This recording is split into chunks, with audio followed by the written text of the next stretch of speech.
What's up, and welcome back to the Talk Nutrition podcast. Again, Pia's back. What's up, Pia? How are you? I'm good, perfectly fine. I'm very happy to be back and talk about nutrition. Yeah. How are you feeling these days? Because I feel like my energy levels are just like every day almost. It's like up and up, as we have more sunlight and stuff. Yeah, I'm really looking forward to the springtime, although when I'm looking outside now, there's like heavy snow, but I can really feel that the days are getting longer. You know, when I pick up my kid at like 4 o'clock, there's still daylight outside, and that's a big thing for us. So I can feel the energy going up day by day. How good is that? I went hunting again last or this weekend, and this is my first hunting season. So I've been like excited to go. I went a lot before polar night, and then it was so dark that I couldn't go, obviously. And then since then I've just been waiting, and now it's actually like good weather again, and I got back from Florida. So yeah, I'm stoked. It's just good to be So out in the nature. what do you do? Like, because I see your Instagram stories, like walking in nature. So you're hunting as well. What do? You like grab your gun and say to your girlfriend, like, okay, going out to shoot some animals, and then you do that? Basically, long Yeah. story short, yeah. Um, Sometimes you also just don't get anything. Sometimes you don't see any. Like, I went on Friday and Saturday. Friday I didn't see anything. It was too windy. And the Ripa, which is actually ptarmigan, which is a completely like just unrelated to this episode, doesn't matter. I feel like all of Norway is calling them grouse, but it's actually ptarmigan, which I don't know why that is. I feel like we have a whole country calling a bird the wrong name with the translation. But anyway, that's what I'm hunting, and they like to kind of like cover themselves up in snow sometimes when it's bad weather and stuff to stay warm. To snow is isolating. So if that's the case, if it's bad weather and they're like hiding, like there's no way that you're gonna find them. Okay, but you're still out searching. You're doing your cardio while I'm inside walking on my treadmill with Love Island. You're outside in Tromsø hunting birds.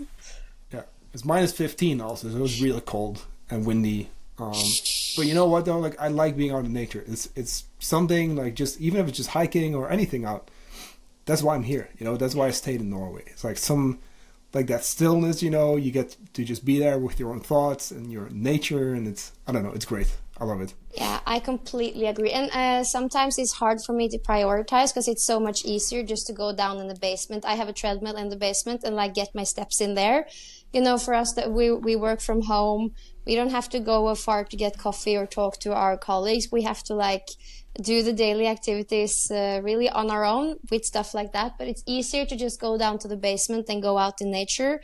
But since Christmas, I've had a goal of like at least skiing once a week, and the days I can manage to do that in the daylight, around lunchtime, phone off, just a couple of hours on as a skiing in nature, it's like priceless. No podcast, no music, no anything, just like movement in nature. It's the best. It's really good, and I love that you brought that up. Like no podcasts and stuff. I feel like these days, especially, this is why people don't want to do the meditation and the journaling, etc. It's like we never get like a moment where we just sit with our own thoughts. You know what I mean?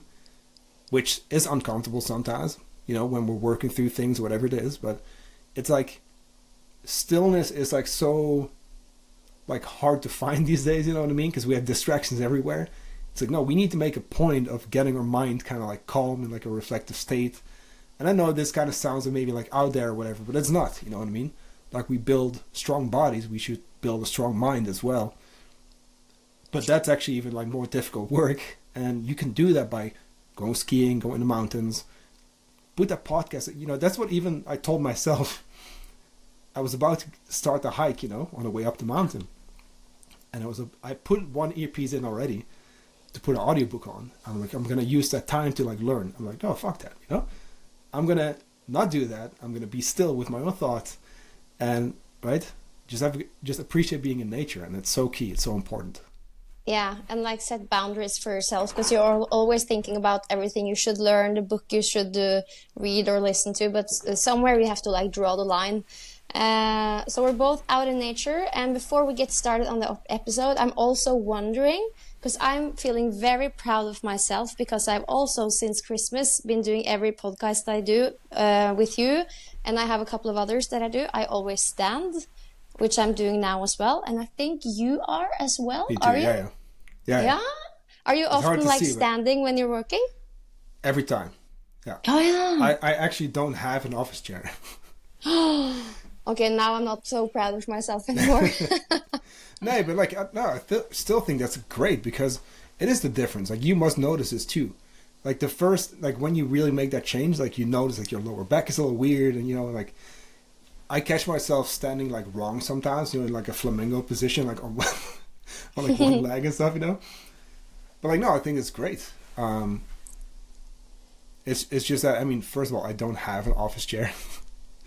And, I kind of built my own stand-up little thingy like a little while ago. It's gone now, but I have an actual desk, you know, like. But in the beginning, it's just like this self-made like wooden thing. But it is good. I feel like I like it a lot better than actually like sitting. Yeah, I have like the homemade solution. I'm standing on my kitchen counter with like a step kasse. You know what that is? Yeah. Like from the gym, a step, and it's working perfectly. But good. what's your like reasons to stand? Because I'm thinking about the people that's listening. A lot of them are probably sitting during the day, and it's just a habit that they have. But we know that standing up along the day or just standing all the time can make a huge difference both for how you feel, but also like your metabolism. Yeah, exactly. Like, even like how many calories you burn now. I will say that it's not going to be like the thing that's going to move the needle, but it adds up, you know, like it adds up just how digestion is like 10% of your, you know, your energy expenditure. It's like people sometimes don't think about those things. But that's not why I do it. I feel like, so I have to think back. I'll say this. So as a kid, I just spent too much time like sitting down, you know, playing video games behind my, you know, desk, and, just having bad posture and, you know, sitting like a shrimp, you know what I mean? And it's like having that good posture, and I've always kind of struggled with that. Or let me say this, let me just own the situation. I never paid attention to it. That's really what it is, you know? But anyway, I figured, okay, I gotta work on that. I know that if I stand and I work on my posture, like that's gonna be good, better for my neck, my back, etc. My hips got super tight at some point, right? So like mostly for those reasons. I also believe that as people, we are supposed to mostly stand. Like, we're not really built to sit all the time, right? And like you said, even for people like working in an office, like if you're on a call and you can pace up and down the office if you're able to or allowed to, whatever, it's gonna make a difference. And it's even gonna play into proactivity and just productivity as well. That's what I actually meant to say. Productivity. Getting things done. I feel like I get things more, you know, done more effectively when I'm standing. I agree. I feel like more alert, and also when I get to the couch by the end of the day, it feels a lot better than if I've been sitting on the couch all day. So yeah, I'm trying to keep it up, not just when I'm podcasting, but a bit more often. Not all the time like you, but okay, maybe a bit more. I do have to say this. I do sometimes sneak to the kitchen table to sit as well. I will say that. So if you had a really bad, if you had a really bad leg workout, sitting down, maybe with your legs up, that's luxury. Yeah. Like, I do that sometimes. I need to push myself sometimes not to work though, so I try not to bring it to like the kitchen or something. But sometimes I do like that better. I will say this to kind of like wrap this one up. It's like when I'm writing, I feel like I feel better sitting down, especially if that's at a cafe. So then I'll still go on a quick walk, go to a cafe 10 minutes away, do some writing, and then go back and then continue other work, you know. Okay, so you're not standing at the counter on the cafe writing? Sometimes I do, actually. Sometimes, actually. There's one where I can like half stand, or it's like a higher, you know, seat or chair. So it depends on the day. Okay, yeah, I have a way to go. But now I'm pregnant as well, so I probably won't be standing like a whole lot more the next months. Absolutely. So what Pia and I also wanted to do to kind of give the listener a bit of a, what the hell are we talking about today? We wanted to do a Q&A episode because we always get a bunch of questions. And what we did, in case you don't know, so I wrote a bunch of articles for Pia's app, actually 2 apps, where people almost kind of get a guide of how to dial in your nutrition on your own. So if you're listening and you're Norwegian, highly recommend checking that one out, which we'll link in the description. But obviously, as people are trying to figure out the nutrition by themselves, and they don't have the accountability and the guidance that comes with coaching, there's going to be questions. So we wanted to dive into those. I know last time I said we were going to talk about periodization. That will be in 2 weeks from now. Today is going to be just fully Q&A. So yeah, that being said, let's just dive in and let's see what we come up with, Yeah, let's dive into it. And I'm pretty sure that these questions that my people have, it's something like that everybody wonders about sometime in their training career. So I know that this will be valuable for probably everyone listening if you're into nutrition. And the first question is how big the surplus should be when your goal is to, get stronger and build muscle mass. How many calories?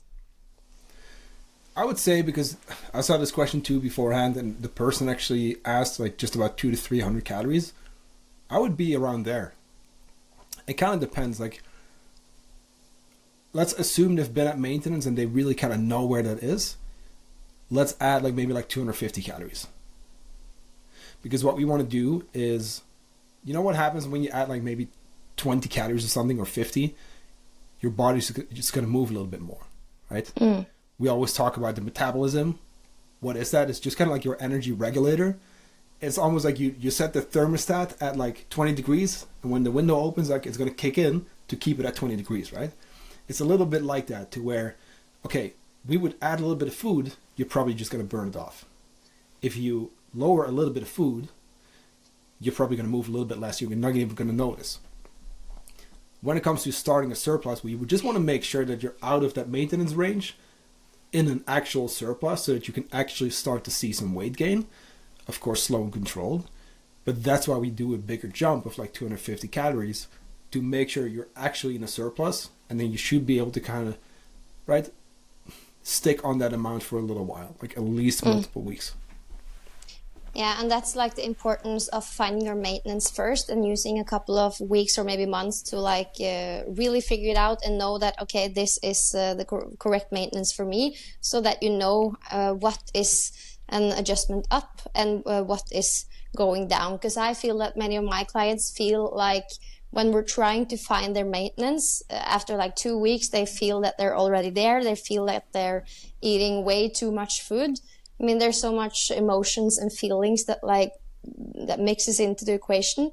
So yeah, finding your maintenance first, and then, as you're saying, trying to up it about 200 to 300 calories, and just see what happens with the weight mostly. Yeah, I will say this because I do understand, especially because I've seen a lot of people. I was going to say most of my female clients, but now that I think about it, actually a lot of dudes as well. Just people in general. That jump might already be quite a bit, right? I'm still going to push for that, but if you have a hard time, just break it into 2 steps. That is also cool, We want to make sure that it's doable. So people also shouldn't feel bad that, they're maybe not able to hit that number right away. Just go with 2 steps, but also know that, hey, any change is going to be, you're going to have to get used to it. Whether that's eating less, eating more, whatever it is, you're not going to be used to it. So for that reason, your body's going to be oh, what the hell? Makes sense? Yeah. Is there any, before we go to the next question, is there any big differences between men and women when it comes to your coaching, and something that's very particular for men versus women? No, some small things like measurements, maybe dudes don't really care about it. So I always have to push, I always have to say no, I need those measurements. Because guess what? And this is what I do with my coach too. Because my weight's dropped a little, but just in general, my body has recomped. We'll actually talk about recomp a little, quite a bit. So I've been building muscle and losing fat at the same time, which you cannot see on that scale. But when I then look at my arms and my legs measurements, those are up and my waist is down. So that's why I tell dudes all the time, because as much as they think they don't care about the measurements, having the measurements to actually show them like, hey, that's right, you're progressing, then they get it. You know what I mean? Other than that, I will say in terms of like coaching, not necessarily, because we do all kind of struggle with kind of similar things. Then again, everyone is an own individual, man or female. People struggle with different things mentally, physically. But I will say this, unfortunately, I have way more female clients who have hormonal issues, who come to me, I don't know, doing CrossFit and running 7 times a week, and they've lost their menstrual cycle. They've also been eating 1,000 calories, and just altogether, like their gut health is a mess, and you know, those kind of things. So unfortunately, and I think this ties back to kind of like society's kind of pressure on females to be skinny and to do all the diets and all that. I see a lot of issues with women: gut health, hormones, menstrual cycle loss, autoimmune disease, you know, thyroid conditions, and all that. Like, it happens in men, but unfortunately I see that a lot with our females. Yeah. Oh, yeah. I've been reading a lot of Stacey Sims and her research, and also her book. Have you heard about her? Yeah. I'll look her up. I mean, it's getting more and more real to me how different women are for men. Like, not totally, but pretty different. And also how research really prioritizes men, and the advice that we give to men, we give the same advices to women, which is not necessarily wrong, but it's not right either. And in addition to that, I just feel that a lot of girls are just, a lot of things have gone wrong, and you end up in like a sort of situation that you're describing, but it's hard to get out of it because you have you've made up so many rules and habits that you're just almost like a slave to them, and it's hard to like see yourself from the outside. So in terms of like the tools and the strategies and those kind of things, they don't necessarily change a lot, but the problems I see are definitely slightly different with females, and slightly more, unfortunately, which is, it's unfair too, you know what I mean? Like, sometimes you see, you know, a dude just eats a little bit more protein, they cut a few calories, they start eating some veggies, and they just drop a whole bunch of weight. And then we have a lady here who's really doing her best and absolutely just like nailing their macros, and and their body's just not responding. But why is that? Like, chronic dieting, for example, because, so I'm going to use my client here as an example to paint a picture, because like I said, under eating, right, a lot of exercise, because that's what you've been hearing for ages, right? Just move more, just do more cardio and eat less. And so, like, when is the eating less going to stop? You know what I mean? So this specific person, won't name her name, but like, she comes to me doing CrossFit 5 times a week, sometimes doing running at like long distance, right, and CrossFit on the same day, and then also on the non-CrossFit days running, eating 1,000 calories, right? Gut issues, hair loss, no menstrual cycle. That's a problem, right? So very first thing we did, and I'm not going to break this down like super in depth, but like, bump those calories up. We tried to get her to maintenance as soon as possible. I also said, hey, I know you love to move, but right now we're going to have 2 full rest days. We got to take the stress off the body, right? You need to recover. You're not recovering. You're just always pushing that stress, you know, that fight or flight state. It's like, we're just not in a good spot. You have no menstrual cycle, right? Hair loss, just all these kind of things. All red flags, right? The body is telling you like, hey, something's up. Because why would the body, right, just kind of just be like, sex hormones, we don't need those, right? Menstrual cycle, like, let's not worry about ovulation. Why would that be? Well, it kind of makes sense if you think about it from like an evolutionary standpoint. What does the body want to do? Reproduce, right? And survive. That's what our body is supposed to do in a way. So that's biology, right? That's how animal species like survive. If you're not getting enough calories and nutrients, etc., to even just make one body work, right? Why would those sex hormones be a priority? Kind of going back to men, for example, this is where you see low testosterone. Why is that? right? Not eating enough protein, not having a lot of muscle, not moving, right? A lot of body fat. So what did we do? Eating more. Was it easy? Hell no. It was a lot of work, right? But guess what happened? We did it step by step. In her case, we couldn't just bump her to maintenance. She came from like chronic dieting. It took a very long time. This is also where we need to understand the differences, but it was step by step. And as we brought those calories back up, right, her weight started to drop. And it would just keep dropping. And we kept adding more food step by step because it was difficult for her to eat more. Her weight kept dropping. Why? Because her metabolism was kicking back in, right? So now we're adding good foods. And, right, months down the road, menstrual cycle comes back, right? We see kind of like hair regrowing. Some, there's way less stress. She's building some muscle. She's 53, right? She's now getting compliments on like the amount of muscle mass she's building, right? Oh, she just started lifting weights like half a year ago. Yeah, how cool is that? But she just started lifting weights half a year ago. She's 53. She's now seeing those changes, right? And I totally just went on like a rant here or a tangent, but like I told you to. I was interested. Yeah, no, but like a lot of these issues that, like, let me just make this long story short. A lot of these issues that we see, hormonal, gut, etc., autoimmune, right? A lot of inflammation and stuff.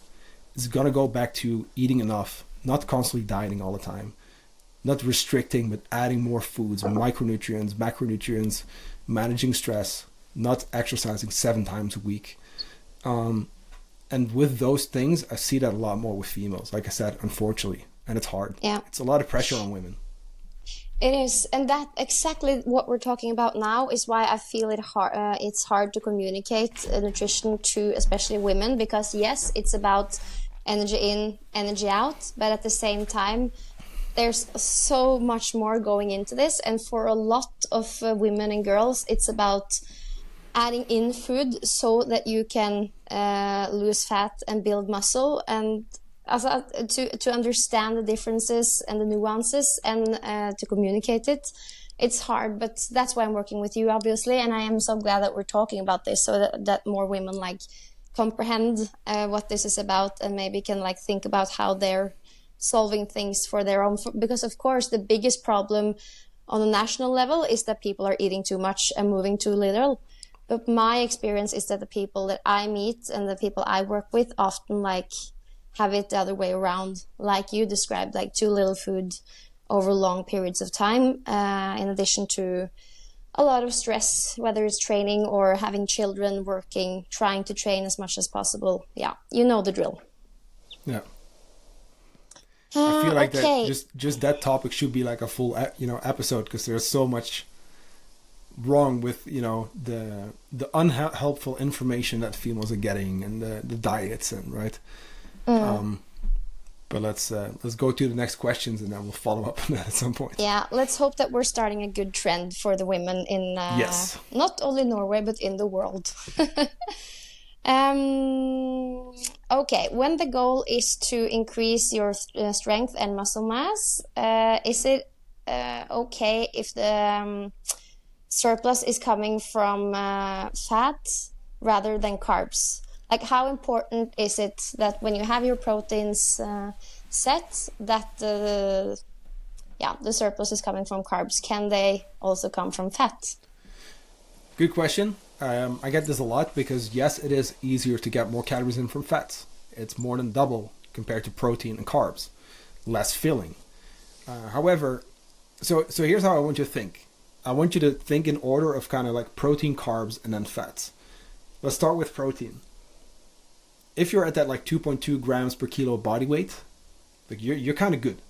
However, you're free to go a little bit higher. I'm gonna say this, like, you don't have to go that high. It's just that what I've seen in, right, actually like working with people, I've seen that work pretty good. As well as with myself, right? That's where we usually see, because we're having a question coming up soon with muscle gain and fat loss. That's where usually we see the most kind of recomp happen, when we see a higher protein intake. But okay, let's imagine we're just going to keep there, because we are good with like a 2.2 grams per kilo of body weight. Protein does not really get stored as body fat. Technically we could, but it's just a lot of work for the body, and it almost like doesn't make sense. There's even like protein overfeeding studies where they put people on like 300 plus grams per day, right? 400, which is insane amount. You would not be able to get that from just real food, right? But these people, they were in a surplus, but they didn't gain body fat. They just got very hot and they were very full, of course, but which is kind of crazy if you think about it. So that being said, I don't like to speak in absolutes, and without going too in depth here, because we have a bunch of questions to cover. It does not seem that protein really gets stored as body fat as much. I'm not going to say it's impossible, but again, we have a lot of studies to show that even with overfeeding, right, it was actually okay. Carbohydrate. That is going to play into your performance. That's going to play into recovery. We just talked about stress management, right? When you eat carbs, and this is always demonized, but when you spike insulin after eating carbs, that's just a normal response. We don't want to see like this all the time, but that's how your body, like that's how it works, right? Also, I'm assuming here the person is in a calorie surplus to build muscle, they're already at a healthier body fat percentage, right? Carbohydrate, when you spike insulin, that's going to blunt cortisol, which is that stress hormone. Since a lot of people are very stressed, I do kind of like sometimes, right, to push those carbs, kind of depending on the person. Also, right, we see a lot of cardio, a lot of working out. Okay, let's push those carbs because that's your fuel. Carbs are also very difficult to store as body fat. And actually, most of our body fat comes from dietary fats, because your body is going to prioritize burning carbohydrate for fuel. And then if you are in a surplus, usually, right, if there's some fats kind of like left, that will be stored as body fat. Now, I will say this. I don't want people to be afraid of eating more fats. Absolutely not. Especially in the beginning, sometimes I'll push for a little bit of both, right? Yes, we can also go higher in fats. But I would always like to see the fats being relatively lower, kind of close to that minimum that you need for your health, your hormones, and then pushing carbs up to a point where, hey, maybe you really have a hard time with eating more. Sure, let's have a little bit more fats. Still respecting just the fact that we know that fats out of the 3 macronutrients are going to be stored as body fat most easily, which is what we don't want to do, right? So that's why I do want to play it safe. I do like either way being in a slight surplus so that you gain mostly muscle anyway. But what I've seen work in practice, again, is the higher carb approach for these kind of phases. And then as we maybe go to maintenance, kind of depending on activity, sure, like let's have some more fats. Or if someone is sedentary, we can definitely have way more fats. But if it's, muscle gain, I would go for higher carbs. Speaking to the fact that it's difficult to eat more, that is true. But it's also something to work towards, because that is difficult doesn't have to mean that we cannot get to a point where we can still get to it. It's just how when you're dieting, like you are going to be a little bit hungry. We're going to make sure that you're not going to be starving all the time, but it will show up. Only at maintenance will we really kind of, or should we really feel like, I'm kind of good. Not too full, not too hungry, right? That's maintenance. Does that change? Also, now when we're talking about gaining strength and muscle mass, so I remember like what you're saying now was what you told me when I was in this phase. Can you at any time think differently about carbs and fats? Like when is the time to up the fats and lower the carbs? When is that okay? I'm asking for like people who maybe prefer eating more fats and protein. I think that's a really good question. I'm very happy that you asked me that one, because personal preference is really big. And we always talk about sustainability and all that. I will say this, okay, if we're talking sustainability and kind of maintaining your healthy habits and stuff, that's going to, again, be at maintenance. These phases are temporary, right? A muscle gain phase is going to be a couple months. A fat loss phase is going to be a couple months. However, here's the thing.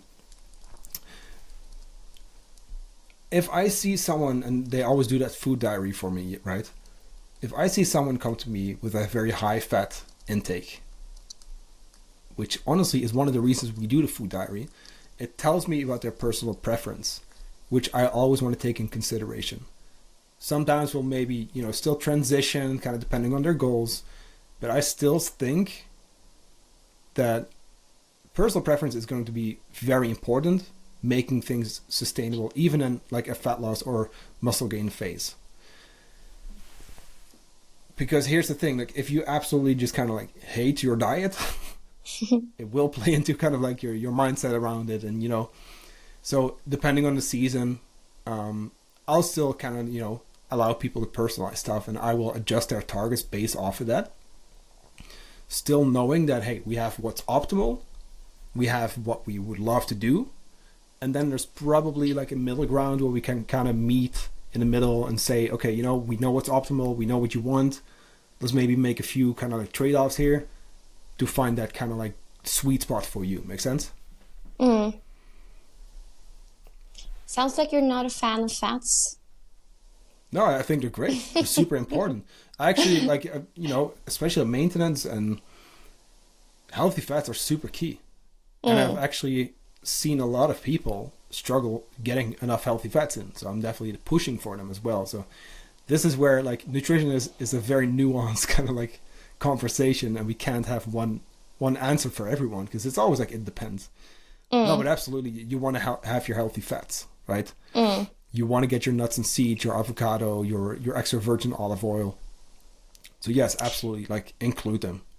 Yeah, people, I think we're just so used to following like the low carb diet, only doing protein and fats. It's often about like cutting out things completely. So when we're talking about having a balanced diet, a bit of everything, it's sort of like, it's a bit new to people, and it's easier to just cut something out. But we're telling you that you need everything, but in like different dimensions. And it's maybe a bit harder, but that's like what works in the long run, if you ask us. I need to make one side note here as well. Sorry. There's a difference between eating for body composition and and for health. Performance, body composition, health, you can see it as a triangle basically. It's going to require different approaches. When you're fueling for performance, when you're eating for a specific body composition, as much as in my coaching practice, I like to still go for that health, right, approach. And I want people to be healthy. And that's absolutely our end goal. Also in that moment, you got to eat your veggies, you got to get your fruits. But like, technically, eating for health requires a different approach than the fat loss, the muscle gain, as well as the performance. Speaking to what you asked me with the fats, when we're specifically talking, right, health, maintaining, I would go with a balanced carb-fat ratio, stay there, have lots of healthy fats, because absolutely we should get those. And that's understanding periodization, which we'll talk about next time. That is also where we need to make those changes in macronutrients and understand, hey, there's different seasons.